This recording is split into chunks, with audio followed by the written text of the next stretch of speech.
Yo, we in the building, man. It's the motherfucking mafia, the motherfucking paint man, paint the paint man in this You know motherfucker, what it man. We is. You got a know what special it guest in this is. motherfucker, man. We gonna let y'all know who the fuck he is, where the fuck he from, and how the fuck he coming. You did. Yo, man, what's up, everybody, man? What's up, shit? This Black Sean Groove, man, from Houston, Texas, Southside 3rd Ward, representing, you know what I'm saying, screwed up click. Yeah, yeah. So how it is down in the dirty, man? Let them know what it's like, man, cause they hear from the rappers sometime what Texas Yeah, is like, man. They gotta hear from the niggas that come from the trenches. That's been parts of a lot of the shit that got to do with the biggest parts of the Oh culture my fucking of well. Houston and what that shit really stand for in that area. You know what I mean? They gotta understand that. well, first of all, shit, I come from a hood called 3rd Ward, you know what I'm saying? It's the closest hood on the south side to downtown, you know what I'm saying? It's right next to downtown. A lot of gentrification going on right now because they trying to push out people at. But I'm from a block called Live Oak and McGowan, you know what I'm saying? That's where they shot the movie Jason Lyric at and shit. And Mhm. same block my nigga Big Mo from, you know what I'm saying? I grew up with his little brother K Love, and same block Mike D from Screwed Up Click from, there's a lot of history around the hood and Yeah, shit, you yeah. know what I'm saying? R.I.P. Big Mo too. Most definitely. So okay, there's a lot been going on, man. 2021 to H Town, man. Let's talk about it. Man, I've been at ATL now almost 3 years and shit, but from what I'm seeing, man, I see a whole bunch, little new generation of little dudes popping up or whatever, you know what I'm saying, trying to keep the culture alive for the city and shit.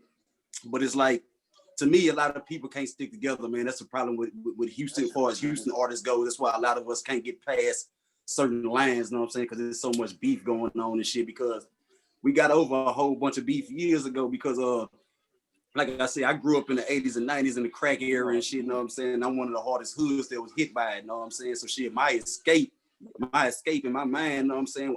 My introduction into loving music was hearing Scarface, you know what I'm saying? Was hearing Ghetto Boys, you know what I'm saying? Straight from Houston, Uh, Texas. I fell in love with this shit, you know what I'm saying? 7 years old, hearing Scarface say I started out small time, dope game, cocaine, and I'm seeing niggas sitting in crack while he rapping this shit, you know what I'm saying? yeah. This shit Right, right. it did something to me, bro. I just fell in love with that music, bro. You know what I'm saying? It was Ghetto Boys. Then after that, it was NWA. And then it was Too Short. Then came the Southpaw Coalition out of Houston. You know what I'm saying? They consist of like K Reno, PSK 13, Point Blank, my boy Gangsta Nip, my personal partner, Cliche, just a whole bunch of different people, you know what I'm saying? Just to put the city on their shoulders, you know what I'm saying? So how you feel about the 2021, the youngsters, like the 2000 babies that's stepping up? You think they gonna continue to keep the slab culture alive, or you feel like they gonna downplay it? And how you Well, feel about that? when it comes to the new generation, I think as far as Houston goes, the youngsters, they got respect for the slab generation. As far as Houston goes, the youngsters got respect for the slab generation. But it's like it wasn't their generation, so they own Oh, okay. so they own the new wave shit. Like they kind of Right. like not to down ATL or nothing, but they kind of own the Yeah. ATL wave. Kind of like you got a few that's still trying to keep it alive. You know what I'm saying? Keep it in their music. Like Sauce Walker, he new wave, but he keep the slab in his music. You know what I'm saying? Right, right. He still fuck with S.U.C niggas and Swisher House niggas. And, Mm-hmm. you know what I'm saying? Mac, so, you know what I'm saying? My boy 30 Ways out Spice Lane, you know what I'm saying? Y'all be looking out for 30 Ways, he go hard. But 30 Ways out Spice Lane, you know what I'm saying? There's a few still keeping the slab culture alive and shit. I think they gonna bring something to the table that we never seen from a different point of view. Not saying they're gonna downplay the culture of the Houston scene, but I just think they're gonna come with something. Like I feel like they done it's been downplayed so long that niggas done got strategic and they just finna come with a whole different sound, different than Dallas. You know what I mean? Like a whole, basically, like how they was when the niggas ain't fucking with Texas cover, when everybody, you know what I Like mean? the I source feel like, the source cover. yeah, so Yeah, Yeah, I that's feel when like, yeah. Texas was running shit too. They Classic. was mm-hmm, running rap when that shit happened. That right, was all right. H I time. think I think the youngsters gonna build that foundation soon again. Like I can see it because I see Roe fucking with a lot of young H-Town niggas. I see J-Dog fucking with a lot of young, you know what I mean, upcoming, you know what I mean? Like they gonna keep they coming with something. I can just feel it. I've been paying attention. That's like how you see your boy Blicker. He fucking with my big homie Mike D. You know what I'm saying? Like, right, you know, that's bridging the gap right there. You know what I'm saying? Cause Mike D old school screwed up click. I remember when Mike D and Fat Pat made Southside Players CD and Come on the Block and was letting niggas on the block hit. I'm the little nigga back there behind there listening to it with them niggas. I'm learning how to shoot dice and shit. I remember this shit. You know what I'm saying? So you know they keeping the bridges gap before they goes. You know what I'm saying? And looking to their OGs and shit. You know what I'm saying? But you do got certain rappers, I ain't gonna say no names, but you do got certain rappers out there, you know what I'm saying, that's already established and shit, but then the new generation of Houston trying to come up and when they try to fuck with one, you know what I'm saying, a few of these OGs, they be on some more shit, you know what I'm saying? That shit kind of crazy, man. That shit kind of crazy, because like, the way I feel about that is like, nigga, you see how hard it was for you back in the 90s for a Houston nigga to get on past the county lines. Why wouldn't you want to, know what I'm saying? Why wouldn't you want to take one of the homies that try to put the seat on his back in the new generation and try to boost him up a little bit? I feel like that's only right. Right. Show get a young nigga a chance. You know what I mean? Exactly. Because I've been said this. I said like Houston, the fourth largest city. You know what I mean? And you know what I mean? They so deeply rooted to the music to where the old school OGs, like every time a youngster supposed to pop out and his name register, I just feel like an OG supposed to be like, hey, who that is over there, such and such that was on that song right there. Tell him I need him to hop on this truck. Yes. You gotta get back to that. I'm gonna tell you who's pretty good at it. Bun is pretty good at it. You know what I'm saying? As far as the city goes, Bun pretty good with it. Slim Thug, he used to be wishy-washy on it, but I noticed lately over the last 2 or 3 years, Slim kind of been fucking with these youngsters and shit. That's because they got on his ass a little bit. Yeah. They got on his ass. What was that, like last year or some shit like that? They got on. Oh yeah. They jumped on balls hard, man. I forgot who that was. I can't remember who that was, but I know back young in the day. nigga. Yeah, but I know back in the day though, like 4 or 5 years ago, another young nigga had did the same shit that was rapping out of Houston. He did the same shit. He went in on Slim and made diss songs and everything. Then he moved up to Detroit and started rapping. Cartel Bo, and there was another little youngster who was like, you know what I mean? Y'all got all the whips, got all the cars, y'all financially stable, nigga. Why the hell y'all not giving us young niggas a chance, man? You know what I mean? And check this out. Another thing I always want to touch on, you know what I'm saying, on a high platform, but I always want to say is people don't know the effect that I ain't gonna say we had the most, you know what I'm saying, like biggest effect of nothing on hip hop or whatever, but Houston or Texas period has had an effect over the years on the game, bro. And it's like a lot of niggas try to deny it, but you can't deny the influence, bro. You know what I'm saying? The candy paint, you know what I'm saying? The candy paint, the wood wheel, you know what I'm saying? The grills, you know what I'm saying? The ball fade. You can't deny it, bro. You know what I'm saying? Somehow words, my nigga. You done been around me. You get how I talk. Yeah. Some of the words, some of the words I be saying. The drink was the trademark though. Yeah, that's the lingo. Today, that's all you see in everybody video. I don't give a fuck where they from. Drink, everybody got the double cup, and they got some drink. They go a direct effect. Right there. You know what I'm saying? Because what niggas don't know is like people been sipping drink. My mama was sipping drink in the 60s and 70s, bro. They just used to call it regular syrup and drink little sips out the bottle, my nigga. You know what I'm saying? The double cup, that's a direct effect of Big Mo. That's how Big Mo used to mix his drink. You know what I'm saying? My partner, nigga from my block made this shit. You know what I'm saying? Now this shit worldwide. You know what I'm saying? And niggas don't pay homage and give recognition. You know what I'm saying? I hear very few niggas doing it except for like Future and Wayne. That's about the only niggas I heard shouted out my nigga. But at the same time, you know what I mean? These youngsters, they don't really be going off he say and she say no more. They be doing their own research now. You see what I'm saying? Yeah. They be doing their own research now because they you know, so they'll say you know how they'll listen to how their uncles and their dads will be like, such and such, he was hard as hell back in the day. I'm talking about, album for album, word for word, and then once they get older, they be like, man, let me see what Holmes was talking about. You know what I mean? Yeah, true that. Cause I remember a few times sitting back in the Harris County jail. Matter of fact, that when I was down there in 2017, sitting in county jail, I remember talking to some little niggas, and they were talking about how whack E40 is and how whack Ice Cube is. You know what I'm saying? Nigga, I mean, I got to spin some of them lyrics on their ass, bro. Them niggas was like, that's E40. I was like, yeah, nigga, that's what he's saying, nigga. Like, yeah, bro, like you niggas, come on, bro, you niggas. He was just too ahead of them niggas. Yeah, like you can't knock it before you try it, my nigga. You know what I'm saying? You gotta pay homage, bro. Like these niggas open doors for the little niggas you listen to nowadays, bro. You know what I'm saying? I ain't saying you gotta be a fan of them, but at least show that respect. I came in right after the Run DMC era. You know what I'm saying? Like I ain't listen to the niggas, but I respect them niggas, bro. Them niggas open up so many doors for hip hop, bro. It's a shame. Yeah, they paved that way. Exactly. They paved that way. You know what I mean? I look at it. I try to follow the yellow brick road from the mecca of it to the west to the fucking south, all the way to the midway. You know what I mean? I'm following. That's just how I am with the music shit. I ain't never been no one track minded person like this state. I just listen to this state and this state only. I think that's why me and you always connected as far as music goes, bro. Because even though I'm Houston to the bone, you done been around me like a motherfucker. Nigga, you be hearing me listen to all, nigga, you hear me listen to New York and all types of shit. Nigga, I be listening to everything, bro. Nigga, I don't even much just listen to rap. Nigga, I be listening to old school R&B. You know what I'm saying? Classic rock, nigga, I be on it. Nigga, you know what I'm saying? It's just, you know what I mean? What's called say, music is the soul of the man. You know what I mean? Exactly. Yeah, I just was telling cuz, I said, man, I could live on this earth with no TV, just give me hip hop, I could live forever. Just put me in the room, no TV. Just give me some way I can listen. You gotta love it to be like that. You know what I'm saying? Yeah, you gotta love it, most definitely. Yeah. Yeah. You know what I mean? Then just give me another thing.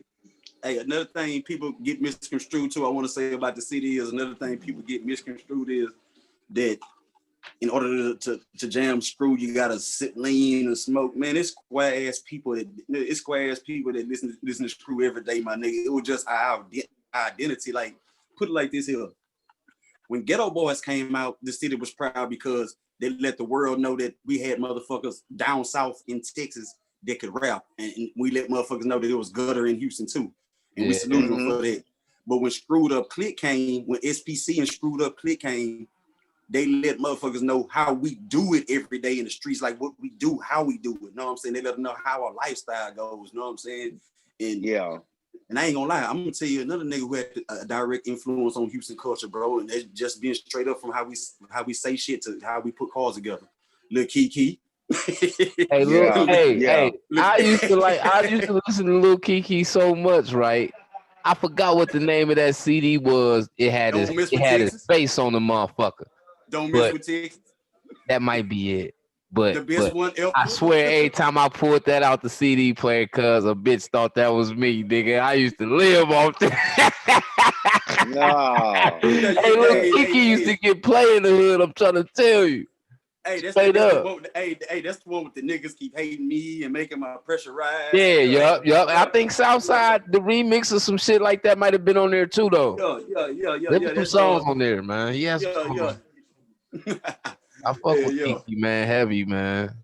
Yeah, but shit, like I say, man, like a lot of shit that dudes started finding popular after the millennium, like 2000, 2001 and shit. I noticed when I was 19 and 20, a lot of shit that niggas started doing, rappers and shit. I swear, man, right hand to God, I swear to God, I was seeing niggas do that shit when I was in 6th grade in Houston, bro. Niggas had TVs in their cars and niggas had rims.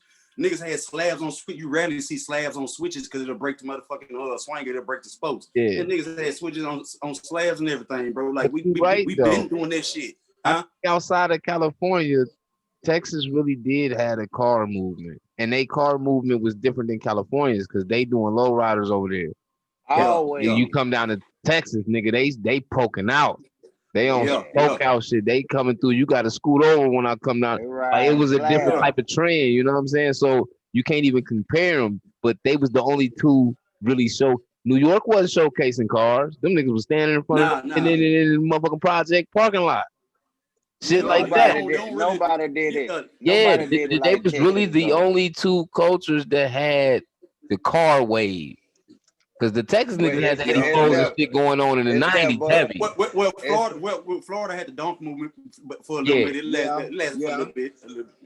Yeah, it's not a thing that stuck as a trend in today's culture, but it didn't stick to the rest of the world. Like, I gotta do this. Yeah. Niggas feel like they somebody, nigga, if you go throw some candy on your car because Texas niggas made you feel like, nigga, your paint shitty if you ain't got candy. Right. Period. Is that right? Hey, Bobby MJG made candy after they got with Suave House was in Houston with Tony Draper. Yeah, it's like it's like, see, Texas culture, they came with the wet paint, but what made it even harder is that they embrace the music being slow. You know what I'm saying? Like some shit I can't even much listen to, nigga. Yeah, like, cuz if we've listened to some shit, cuz will automatically go to pull it up and see is it slowed up. If it's screwed up early in the morning, cuz got that bitch, nigga.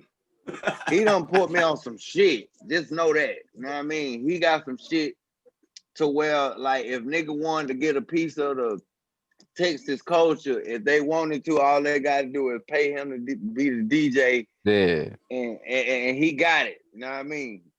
He got it hands down. He got that underground shit that niggas ain't get a chance to hear in they cities. Cause like I was telling them, like, a lot of Texas music wasn't in our Best Buy stores. You had like a selective few of shit. Some of the best Texas music wasn't.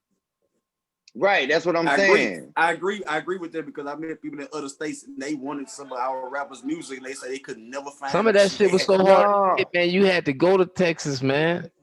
I had a partner. He used to, like, every month he'd get like 2 tapes. This back in the tape days, he'd get like 2 tapes and send it to his kinfolk somewhere, like in the Midwest somewhere. He'd send it to his kinfolk. They say Midwest was heavy on the screw. I'm gonna tell y'all that shit now. Like, that's one culture. Like, we fucked with the screw heavy. Like, we didn't even get heavy on the drink and shit. We didn't start doing that shit till 99 going 2000 around up this way like that. It turned it, as we start seeing on TV and we see this what they doing and we see that we can actually got access to it. Now we drinking it too. It was because of them. Back in the 90s, we didn't have no social media like that or whatever, know what I'm saying? So what niggas literally had to do was, you'll be surprised, bro. I remember Screw used to live on a street called Greenstone. This when I was 14, 15 years old. It was off a street called Telephone Road in Southeast Houston. Nigga, when he cut on his light, that's how you know that he was in business. Know what I'm saying? Making screw tape. When he cut on his light, bro, people would literally be outside lined up and down the streets, sleeping in cars from out of town, nigga. I'm talking about Mississippi plates and shit. Know what I'm saying? Alabama plates on their shit. Just waiting to come get some screw tapes, my nigga. Know what I'm saying? I'm talking about it went down like that, bro. Like this was no. Damn, I wish I could have been down there. And what? This is epic. Just getting to hear this shit. That's what I'm saying. Every time he take me down memory lane, I be like, man, I want to go down there today. I remember a lot of shit. I remember being around classic screwed up click dudes before I even know who they was, bro. Like, I remember when I was 15, I was hustling in the motel on the street called Alameda, bro. I'm hustling, I'm living out this motel and shit, me and this girl. And I remember these niggas next to me, they was from a little small town called Brookshire, you know what I'm saying? That's where this nigga named DJ chose that rap from. He from right there, Brookshire, right outside of Houston. Okay, these niggas was grown, and they used to give me work to sell. And I used to sell their work for them. These niggas used to have a nigga that used to come every weekend from college. The nigga was going to Baylor University. The nigga played football. I used to always hear them talk about him and shit, but I never met him. The nigga, they used to always say, nigga Root. So he'll come over every weekend. I remember a big, bright, bully ass nigga, know what I'm saying? Big, bright, bully ass nigga that used to bully the dope fiends and shit. One time a dope fiend came over there trying to sell a 357. The nigga Root took it from him, slapped him in the back of the head, told him to get the fuck out the house and took it from him. Come to find out later on, he was one of the famous screwed up click niggas they be shouting out. They got killed with, I want to say a dude named Big Steve. Big Steve was real tight with Fat Pat, but they got killed together, know what I'm saying? And I be seeing people talking about Big Roo and shit. I be like, man, I really knew Big Roo. Like, damn, I really knew this nigga, man. He was about to go to the NFL. He was going to school, him and Big Pokey. Big Pokey was an Abilene Christian and shit. I remember this shit, bro. I'm gonna tell you some crazy shit. like for us out of towners on the outside world, like if we wanted to try to even keep up with Screw tapes, we couldn't even keep up with him, cause that man Screw got tapes like he probably got more tapes than DJ Drama. Hey, and what's so cool Ain't about no, it, man, probably, nigga. Screw had lots of DJ Drama had like a 5-year wave. We talking about a nigga that had a wave that created his own wave. Check this out. We still talking about cuz know these bitches out the top of his dome. Like that shit don't make no sense. Hey, I was just finna say, and there's some of us niggas out here, all you gotta do is say which song back in the day in the 90s that came out, what Screw tape this was on, or you say what freestyle this was on, what freestyle the Kiki and Pokey flow off of Nothing But a G thing. Oh, that's leaning on the switch, my nigga. But I'm talking about, but this niggas is cold sicker than me. Nigga, I'm talking about the whole group, the whole team. I think the S.U.C, the DJ Screw lives on. Man, if you just mention one freestyle, man, you'll see so many females and all. They going, oh, that's such and such, that's Big Poker, such and such, such and such, such and such. I'm like, God damn, this nigga got so many tapes. That's what I mean by the wave. Like he had a real wave. Like niggas don't even realize, like, outside of the fact that Screw had this whole culture, nigga, he bred a bunch of niggas that freestyle that got successful off freestyles, nigga. Right. This is probably the only place New York niggas didn't get famous off freestyles, nigga. They still freestyling and still trying to get famous right now. Texas niggas made a living for over a decade freestyling, nigga.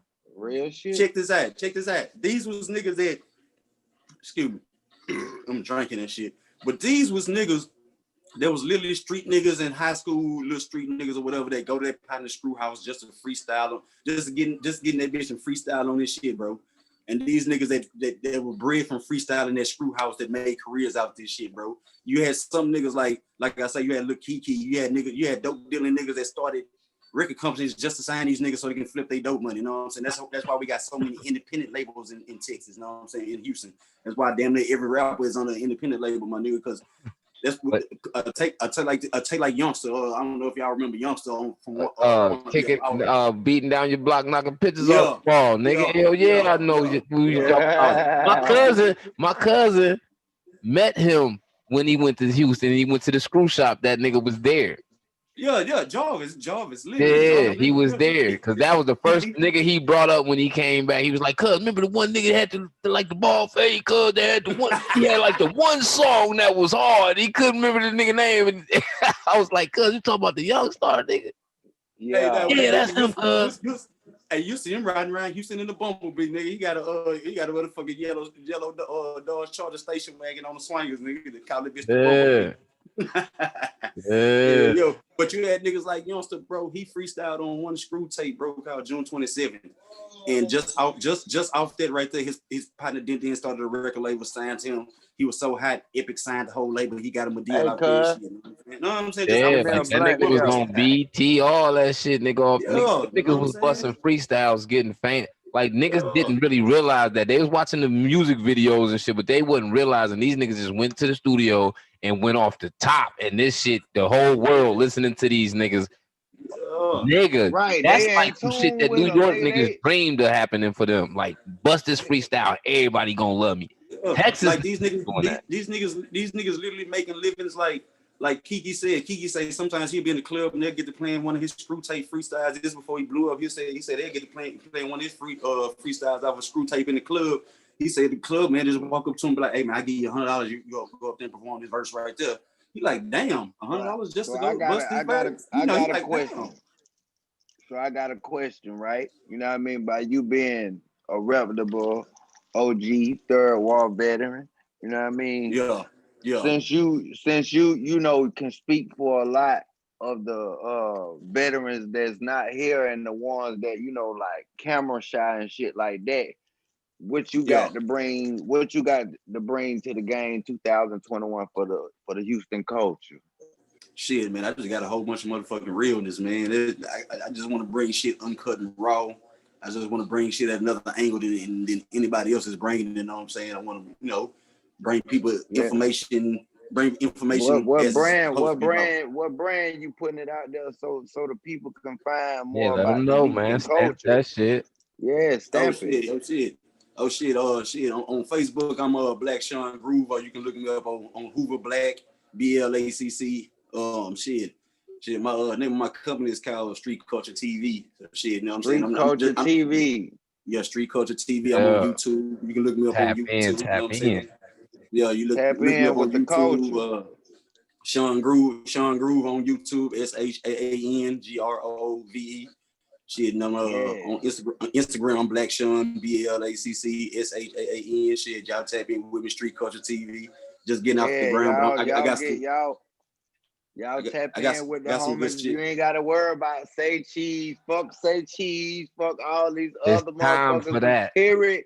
Yeah, It's time for that street culture. You know what I mean? Yeah. You gonna get nothing but the realness from the S.U.C. You know what I mean? To your Rap a Lot. You know what I mean? To several other independent. You know what I mean? Hey, especially when it comes to Houston, man, because I rep this, man. You know what I'm saying? Like I say, I'm everybody that know me down here know I'm H-Town to the bone. I'm in Atlanta right now, but everybody know I'm H-Town to the bone. I rep this S.U.C. shit. I wasn't part of the original S.U.C. I wasn't part of the original S.U.C. because I didn't get a chance, but LD, which is DJ Screw's little brother, for you niggas who don't know, LD Screw little brother inducted me into a second generation S.U.C. and it's stamped. It's out on Facebook and shit. So you know what I'm saying? I'm coming with it for real. So now this is what I've been wanting to ask you. Because at one point in time in music, Texas was Atlanta. What I mean by that is Texas had the game. That's where the cover come from with Jay Prince and every nigga that was hot, which you had about 20 niggas at that time 2006. on the cover. You know what I'm saying? Yeah, boom. At that time, Texas is going. Everybody fucking with each other. It's nigga, you can't stop Texas. Swisher House moving, Rap a Lot moving, a whole bunch of independent people moving. You got niggas that was busting freestyles over other niggas. They coming up like niggas was coming up. But the thing is, I said that to Cuz too. But what he corrected me on, like he was like, yeah, I understand. You know, Switch House doing their thing, but the S.U.C. The one paved the way. There was the groundwork, man. There was the break groundwork. it down, cuz. Take off. Them the ones that really opened the doors, bro. Because if it wasn't for Screw, it wouldn't have been no Swisher House, bro. Because Screw was doing their thing. But the problem is back in the day, it was a beef between the north side and south side of Houston, and it was real bad. It was very bad. It was like Bloods and Crips, basically. You know what I'm saying? Because it was a hood on the north side of Houston called Rosewood, and it was a real small hood. And they used to come to the south side and rob niggas out their slabs and shit. And they'll, you know what I'm saying, they'll make little songs or whatever and talk about the shit. You know what I'm saying? They'll steal cars from the south side and spray paint north side on that business shit. And it just made a citywide beef. So on Screw tapes, you know what I'm saying, on a few Screw tapes, you got, little Kiki going in on the north side and shit, Mike D going in on the north, Pokey going in on the north. So the north side niggas, they like jamming Screw, but they ain't want to listen to some niggas talking about them. So shit. That's where Michael Watts came in. You know what I'm saying? He made Swish House. So Screw and Swish House basically they fuck with each other then. No, they no Swish House. They basically what y'all call them, cuz they basically like copycats. No disrespect to H-Town. They like what people thought Cash Money was the No Limit. Right. Exactly. And what made them it's so real. Tell them cuz it's so real, nigga. I commented inside of the group, right? And I said, man, that goddamn new Slim Thug goddamn album hard as fuck. And the nigga was like, man, fuck that nigga. This Southside shit, man. Fuck them. And I was like, listen. Out of towners, we listen to all y'all shit. Yeah, no doubt. But we blind to that shit. Yeah, that's what I was talking about. Is like with that shit, like how like they had it like Atlanta, and then the beef and shit, they lost the grip they had on rap. They lost it when the beef and shit overcame niggas doing their music shit. Exactly. See, I'm gonna tell you what what made Swisher House go a little bit further, you know what I'm saying? If I can finish this story right quick. What made Swisher House go a little bit further was Screw wasn't known for doing a lot of slow mixtape or a lot of commercial songs, you know what I'm saying, or a lot of slow songs. He'll do them here and there on Screw tapes, but not often. Michael Watts, he would actually make whole R&B Screw tapes. I mean, whole R&B Swisher House mixtapes. You know what I'm saying? Fuck actions and shit like that. Or he'll put all the hottest songs that's on the radio on one of his mixtapes. You know what I'm saying? Screw didn't do that. Screw would take old school. You know what I'm saying? Screw would taking gangster shit. Screw would grabbing Spice One and C-Bo. Tupac, nigga. Hard. Screw grabbing that gangster shit. So that's what helped them go a little bit further. And also, the niggas traveled. You know what I'm saying? The niggas hit all the towns and shit. Screw stayed in Houston. Everybody had to come to Screw. Yeah. You know what I'm saying? To whereas Swisher House, the niggas went all around Texas and put their mixtapes out everywhere. But they kind of had to. Screw was the man. Yeah. Everybody wanted to meet the man. Mm-hmm. Everybody already know who the original that is, man. Everybody know. You know what I'm saying? Like when they be saying this shit, like even how they made it look in the little Screw movie, short movie they made where they had the line out the door going down the street type shit, like he was trapping, but he was just selling tapes. And I was like, damn, that's the picture that in my head. I'm like, if that was real, that's like the most unbelievable shit you could even think about seeing a nigga do. Like that's crazy. And then we seeing niggas that we know or niggas that we know of that walk in the same blocks that we walking in the hood next to us. They on these Screw tapes wrecking this bitch. Now we had a thing back in the day in the 90s. If your name got said on the Screw tape, they kind of made you a block star. Man, on the Screw tape called Four Corners of the World. When a nigga Big Mo got to shouting out the block, and that nigga said my motherfucker. Yeah. You can tell me shit. You can tell me shit. For sure, dog. Yeah, Screw tapes was getting there once they came out. They could have caught that shit on footage more when you know what I mean, niggas breaking their niggas trying to get to his house. Because when Swisher House came out, you still had people that would voice their opinion. Like, nigga, if you want to listen to real Screw shit, you got to listen to Screw shit. So by people listening to Swisher House, it made them kind of have to go back and listen to S.U.C. Go back to the roots. Because you got to understand where this shit came from first. So either which way, it was Swisher House recycled DJ Screw even more. Yeah. For real. Because the people that didn't know about him had to wake up to him now that you know about this Swisher House shit. Exactly. Yeah, I know. I see in what sense exactly that you're talking about it. Because you got to look at it like he's the son.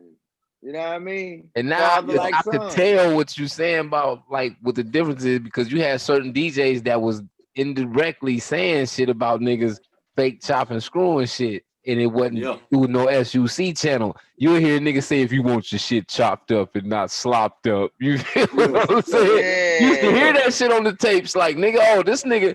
And you will hear that shit because them niggas is basically saying, nigga, quit fucking with them fake ass niggas. We used to call this shit boo boo. Like, we used to hear some slow down shit because it was other niggas trying to do it too. Like, I remember I heard some nigga named, I got some tape back in there at the flea market. Some nigga, I'm about 15 years old, and some nigga named DJ Gatto or some shit from Galveston, Texas, and right next to Houston with a beach with an island in. And this nigga had this back when Good and Mob Soul Food came out, just like 9-6, and that was the first song that came on. That Soul Food, man, that shit was so boo boo. So man, that's what I started calling them over, man, boo boo. I was like, man, y'all jamming that boo boo. But tell him about the young cats that coming in the game screwing though, cuz. Oh shit, you got DJ Slim K. He go hard, man. He up under OG Ron C. Ron C used to be with Swisher House, but he started his own shit. You got Slim K. You got who else I be listening to? Somebody else. I can't think of his name. They got new wave of Screw kids, cuz. Outside of Screw though, I like the OG Ron C. No, I'm tripping right now. I'm looking at TV right now. DJ Screw cousin from Screwed Up Records and Tapes. DJ Red. You got Screw homeboy. DJ Randy. Yeah, DJ Randy. He go hard. He nice with the ones and twos. You know, it's a few of them doing their thing out there. Yeah, man. I just feel like they could have kept the game because Texas still is a different. Like even with the new generation of rappers, it's still the young ones. they still making people pay attention to Texas. It's just in their own way. They ain't using the screw stamp to get on, but they still keeping eyes on Texas. You know what I'm saying? Yeah. Yeah, So, and I know this shit. I know this little shit in newer music nowadays. I hear little things, you know what I'm saying, that remind me of my city or whatever, you know what I'm saying? I'm like, yeah, I know where you got that from. because one thing you ain't never But gonna not see a Texas nigga do when you see him in a video, the cup is always gonna be part of the video. Oh yeah, but oh yeah. The cup, but Necessity. even nigga, instead, they no, turned the the grill, the motherfucking grills and the 35, 50 chains. cent, 50, a half a dollar cup, man, No, into not even a just motherfucking monument, man. now, Yep. and yeah, just think about it. That's why For real. all of the young rappers come to Texas to get their mouth done. I don't give a fuck who he is. See, That too. this right But here. reason This why I say TV, this, the TV Johnny teeth for you. the teeth shit will play out because it did that a couple Yeah, times. When Paul Wall and them jumped out there, the teeth shit yeah. was then it died down, then it came back because niggas started throwing 50 and shit like that in their mouth. But like the cup, ever since Texas culture really jumped out there like that, the Yeah, cup has never nigga rap careers have faded, but that cup still been but there in every it city. Nigga, a Philly nigga come out right now. If he ain't got 1,000 guns in the video, he holding 2 motherfucking but white cups. but if you look at That shit is all of the young rappers, Von went and got his mouth did last year from Johnny. Yeah. Dirk did. The baby got his mouth done. but Bun Now had I a mean, grill when Pimp was alive though. He just No, it's no, I said King Von. King oh, Von. okay, yeah. Yeah, But you that's they know. just the shit that like shit, cause we wore Air Force Ones back in the day. They just bringing Yeah, them true, back. true, You see what I'm true, saying? true, true. Paul Wall and them did all the super. Paul Wall and them brought TV Johnny to the TV world, man. yeah, Texas did that, not yeah. them other niggas. They Hey, just brought it back. but we had another dude named King Johnny who does grills and diamonds too. Yeah. That's the original Johnny. He's a Pakistani. And Oh, he the one word. he the one did all the screwed up click chains, and he did a bunch of flip chain. It'll be some big time rap niggas and fuck with King Johnny Yeah, too. I done heard a couple. I always thought they were still talking about Johnny Dang, but I knew what Me you're talking too. about. I thought they No, was still when they say King Johnny, I thought they was talking about Johnny Dang still though. yeah, no, they talking about Pakistani and Johnny, and he's still located in the flea market. You can still walk in that bitch right now, and he'll be in that bitch.